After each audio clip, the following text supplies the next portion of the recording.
আরও একটা নারী দিবস, তবে যে গলিগুলোয় পৌঁছয় না ফাল্গুনী চাঁদের আলো, সেই ঠিকানার বিছিয়ে থাকা মাটির তারাদের খবর রাখছে কারা?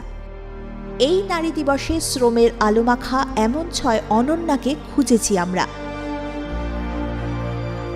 আলোর ছটা।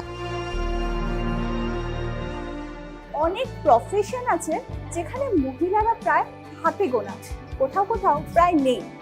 সেরকম একটা profession body building. Body builder বললেই আমরা পুরুষদের কথা ভাবি, মহিলা বডি বিল্ডার আছে। এই কলকাতা শহরেই আছে এবং তার স্টোরি কিন্তু ইন্সপায়ার করবে আরো অনেককে।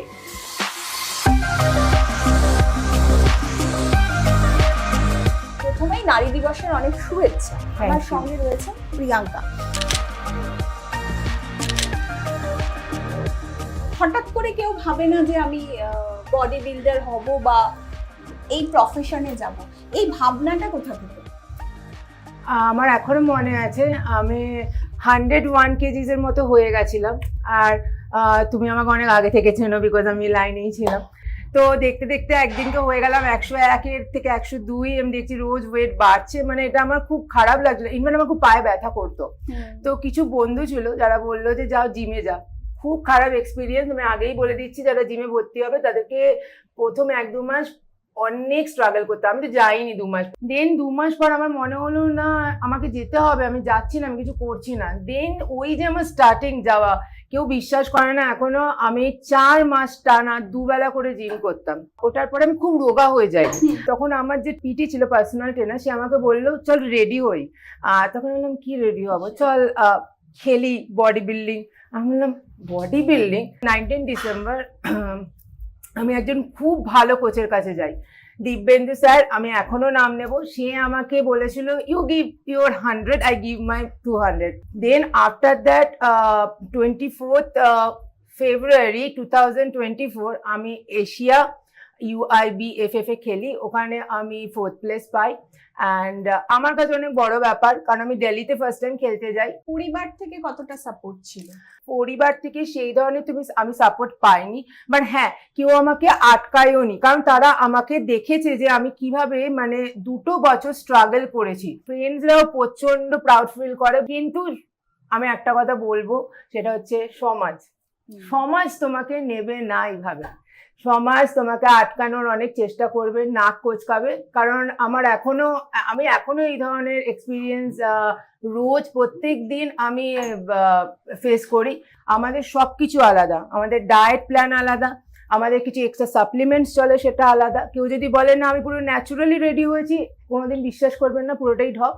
একেবারেই নয়, একেবারেই মিথ্যে কথা, এটা সম্ভব নয়। শারীরিক কোনো এফেক্ট ফেলে না, কোনো অসুস্থতা হতে পারে না? যেটা ইনার বডি যে ধরনের হিলিং প্রসেস অ্যান্ড অল সবকিছু খুব সুন্দরভাবে মেনটেন করে নিয়ে যাচ্ছে, তখন তুমি বুঝতে পারবে যে তোমার কিচ্ছু হবে না, তুমি লং রানের ঘর। সমাজ তোমাকে আটকাবে, সমাজ তোমাকে বারবার বলবে তোমাকে দেখতে ভালো লাগছে না, তোমার শরীরে ম্যানলি একটা প্রভাব পড়ছে, তোমার শরীরের মধ্যে এই কথাটা খুব সুন্দর যে ম্যানলি। মহিলা কি মানে বডি বিল্ডার হতে পারে না? এই ম্যানলি কথাটা সব জায়গায় জুড়ে দেওয়া। অ্যাকচুয়ালি দোষ এদের নয়, দোষ অ্যাকচুয়ালি আমাদের সোসাইটি কি ওই ইঞ্জিনিয়ার, ডক্টর অ্যান্ড আদার্স যে বড় বড় জবগুলো হয়, তুমি রিপোর্টিং বলো, সাংবাদিকতা বলো, সবকিছু এই ধরনের কাজগুলো ছেড়ে গিয়ে একটা মেয়ে অন্য কিছু করছে, এটা জানেই না। আই থিঙ্ক তো অনেকে এখন অব্দি জানেই না মেয়েরা বডি বিল্ডিং করে। আমাকে তো বিভিন্ন রকম ভাবে শুনতে হয়েছে, তোকে খুব সুন্দর দেখতে ছিল আর তুই এখন এরকম হয়ে গেছে। বাট ট্রাস্ট মি, আমি তবুও আমার মনে হয়েছে যে আমি এই প্রফেশনটাকে চুজ করেছি, আমি এতটা স্ট্রাগল করেছি, তো আমি এটা করব। মেয়ে বিউটি পেজেন্টে গিয়ে বিকিনি পরলে খুব একটা সমস্যা হয় না, কিন্তু বডি বিল্ডিং এ গিয়ে বিকিনি পরলে কোথাও একটা পরিবারের না হলেও সারাউন্ডিং এর সমস্যাটা হয়। এরকম কোনো সমস্যার মধ্যে বা এই সাহসটা কোথা থেকে এলো? মানে আমি একটা স্টোরি বলি। আমার যখন আমি রেডি হচ্ছি, আমার মা আমাকে প্রথম বলেছিল যে আচ্ছা কোনো খবরের কাছে কোনো নিউজ পেপারে ফটো আসবে না তো?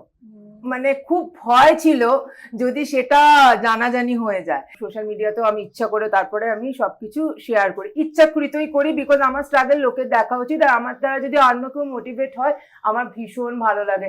আর আমি একটা মেয়ে হয়ে তখনই ভালো লাগবে যখন আমি আরেকটা মেয়েকে সাহস জোগাতে পারবো। হয়তো তোমার ভালোবাসার মানুষও তোমাকে ছেড়ে দিতে পারে, তো ভেবেচিন্তে এগোবে, এটা হয়। তো তোমরা তো অনেক রকমের সাপ্লিমেন্ট নাও, তোমাদের বাচ্চা হবে, তোমাদের কোনোদিন ফ্যামিলি হবে, মানে এই তোমরা প্রশ্নগুলো শুনতে হয়। বিভিন্ন রকমের প্রশ্ন, তো ফ্যামিলি হবে না। আর আমরা খুব বোল্ড, আমরা সংসার করতে পারি না, আমাদের অনেক প্রবলেম। আমি ঠিক বুঝতে পারি না কেন, কিসের জন্য, জাস্ট বিকজ অফ একটা ফিজিক, জাস্ট বিকজ অফ একটা বডি বিল্ডিং চুজ করেছি বা একটা প্রফেশনাল আলাদা, তার জন্য। যদি একটা ডাক্তার মেয়ে করতে পারছে, একটা ইঞ্জিনিয়ার করতে পারছে, যদি তোমার সক্ষম থাকে তুমি করতে পারবে, তাহলে তুমি পরিবার কেন মানে সেটা তুমি সংসার কেন করতে পারবে না? আমি ঠিক বুঝতে পারি না। আমার অনেক অ্যাথলেট ফ্রেন্ডসরা আছে, প্রচুর করছে, ইনফ্যাক্ট তাদের 7 বছরের 8 বছরের বাচ্চাও আছে। হ্যাঁ, আমরাও গিভ আপ করি, আমরাও মানুষ, আমরাও কাঁদি, আমাদেরও সবকিছুই হয়, বাট ওইভাবে আলাদা করে দেখার মতো কিছু না। আমি মনে করি এই প্রফেশনালটাকেও এই মেয়েদের জন্য আরেকটা জায়গা করে দেওয়া উচিত, এবং আস্তে আস্তে মেয়েদের সংখ্যা বাড়ছে তো এই profession। প্রচুর।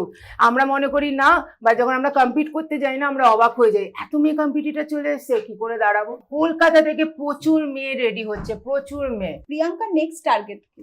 আবার বলতে গেলে এখন চেষ্টা তো করছি রেডি হবার, নেক্সট দেখা যাক কি হয়। তবে যখন হব দেন এগেন পোস্ট নিশ্চয়ই করবো। ভীষণ ভীষণ ইন্সপায়ারিং স্টোরি, আমাদের তো ভীষণ ভালো লাগলো। আমি শিওর যে যারা দর্শকরা দেখছেন তারাও ইন্সপায়ার্ড হবেন। And thank you so much, and আগামীর জন্য অনেক শুভেচ্ছা।